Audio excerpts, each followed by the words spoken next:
I think if you look at the squad, we've been 100% consistent pretty much with the selections and the guys that were originally selected. We thought Tyler played exceptionally well, against Fiji, for a young 20-year-old, and we're putting that faith in him to back him again. He's an out-and-out 13, and he's definitely a player for the future, and it's a great opportunity for him. So I can't see where the debate is about that selection. I think when you get to this level, there's not too many weaknesses in teams really, so it's not really about trying to exploit a weakness from South Africa, because I don't really think they have any. It's more just trying to stop what they're pretty good at. Obviously a big job up front. We've got a good strong forward pack, and one thing we've been lucky is that we might have had injuries in the back line, but the forward pack's gone pretty well from an injury point of view, so you have to be very good up front to be able to compete.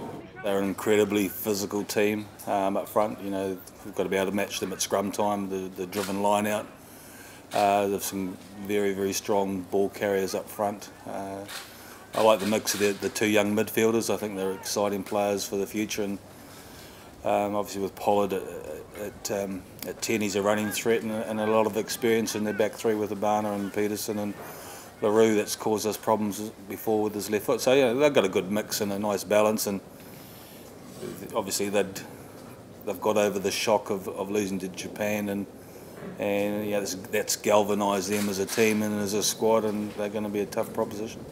All credit to them, the way they performed in the last game, but I think you've sort of seen the succession plan in that second row, and they've stepped up to the billing of the guys that were in there previously, both obviously Backy's Botha and Victor Matfield.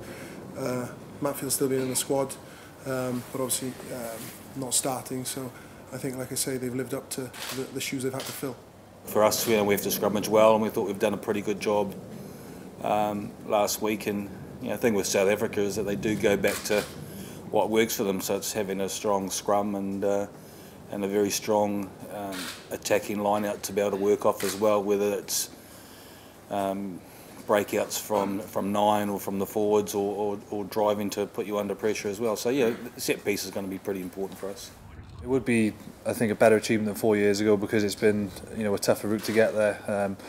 I always say getting out of the group might take as much effort as getting to the semis in the last World Cup. So if you manage to get to the semis this World Cup, it would be awesome, purely because last World Cup we didn't beat a Southern Hemisphere team, and that's the target of mine, is making sure we have a World Cup where we actually beat a Southern Hemisphere team when it matters. So that's quite important to me.